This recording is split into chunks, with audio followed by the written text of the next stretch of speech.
I think AI may exceed the sum of human intelligence in around 5 years.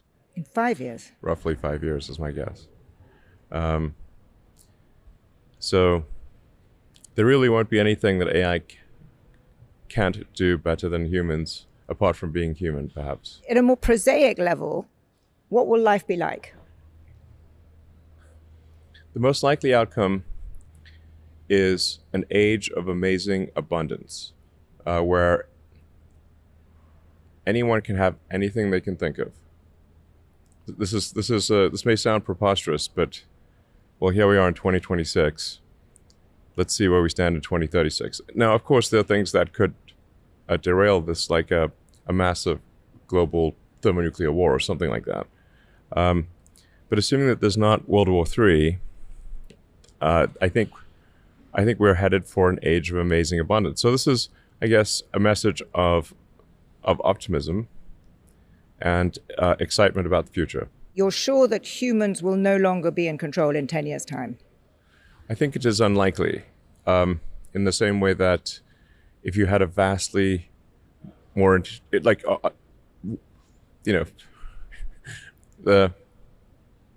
if the difference in intelligence between AI and humans is vastly greater than the difference in intelligence between AI and chimpanzees, it's hard to imagine that the chimpanzees would be in charge.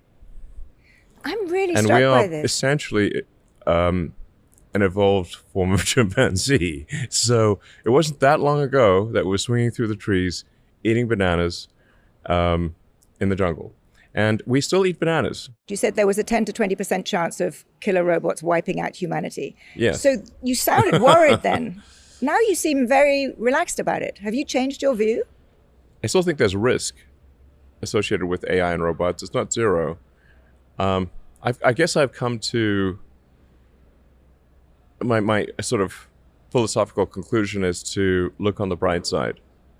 I can't see any way to really stop this incredible momentum of AI and robots.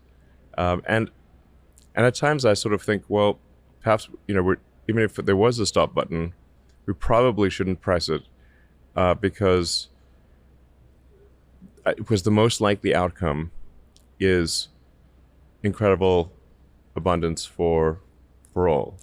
That's what I thought, actually. It struck me that now you seem to have decided it's inevitable. Let's hope for the best and go for the ride. Yeah, I mean, yes, pretty much. Let's enjoy the ride. Is I think my philosophy at this point. Because I mean, honestly, there seems to be just an inexorable progress here in AI and in robots. That But even if I wanted to stop it, I couldn't. do you think there's still a 10 to 20% chance that killer robots mean the end of humanity? That's a high P-doom, as they say.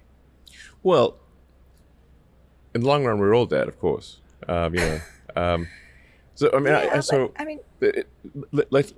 according to the standard model of physics, the end of the universe is a long, boring, sort of thin, gray soup of gradual cooling. Meaning that's sort of the heat death of the universe is called. So now, if the heat death of the universe is in fact the outcome for our reality, then it really is all about the journey. Because the destination is terrible. Yeah, but 10 years is not very... yeah, I get that, but that could be a long way ahead. Very long way. And you're basically saying, very long way. If it's 10 to 20% in 10 years, would you go into one of your rockets if you thought there was a 10 to 20% chance of it blowing up and killing you? Yes, but let's say you can't do anything about it. Okay. I guess the only thing we can try to do is minimize the probability of the bad outcome. But trying to stop the intelligence in robots, I mean, for the longest time, I declined to participate in AI, or was, created OpenAI as essentially a counterweight to Google, because at the time they had more or less a monopoly on AI. In creating OpenAI and then having Anthropic spin out of that, and now currently Anthropic's the leader in AI. I mean, these actions have actually resulted in knock-on effects that accelerated AI, which wasn't really my intention. So it just seems like all roads lead to acceleration of AI. So then I'm like, okay, well, you can just sort of be sad about it or join the club, I suppose. Well, you've certainly joined the club. Yeah. You've definitely joined the club. If you can't beat them, join them, you know? A number of the other leaders of model makers have been pushing for different ways to try and minimize the risks.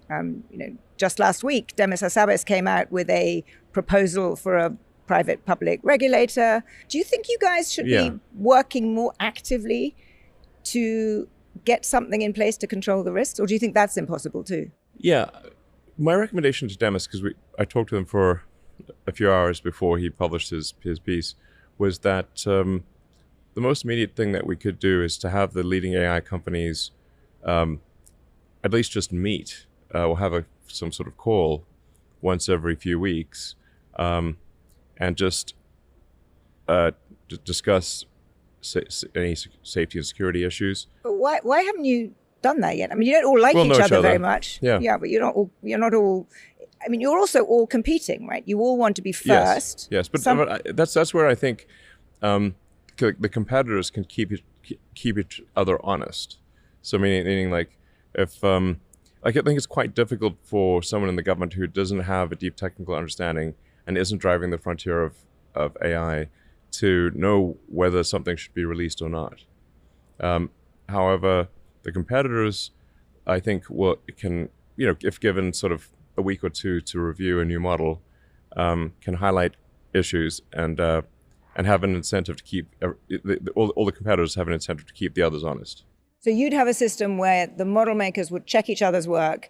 If there was something that worried them, you'd tell the government. Yeah. The government would then think. Okay. If there's something that was worrisome and that company was not doing anything to address that risk, then that would be the moment for government to step in and take action, which is literally what occurred with Mythos. How soon does all this have to happen?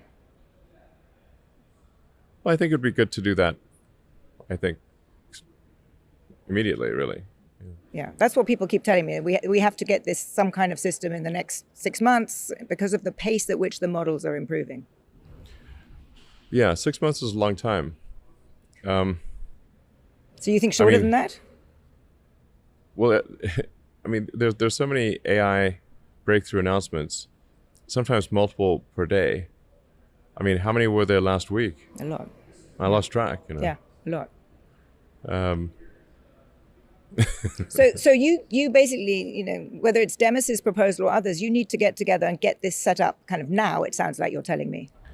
Yeah, I would recommend that we at least have some sort of informal, weekly or biweekly call and that, like I said, just that there's maybe a week or 2 weeks of early access by competitors, and this is why I think the incentives work, is because if competing companies, I think, are likely to understand if something is a security risk, and they're not going to be shy about highlighting that their competitors' models should be delayed in release. You guys don't much like each other, and you don't much trust each other. You're insulting each other on social media constantly. So do you think you can do that with people that you dislike, that where there seems to be such kind of personal vitriol between some of these leaders? Yes. Well, I'm not a fan of Sam Altman, because if you started a nonprofit that was meant to be an open source AI company and owned by the world, and it somehow got turned into an $800 billion for-profit company with closed source, I think you'd be like, well, wait a second, that's the exact opposite of what I donated the money for. That's my issue. I think it's a legitimate one.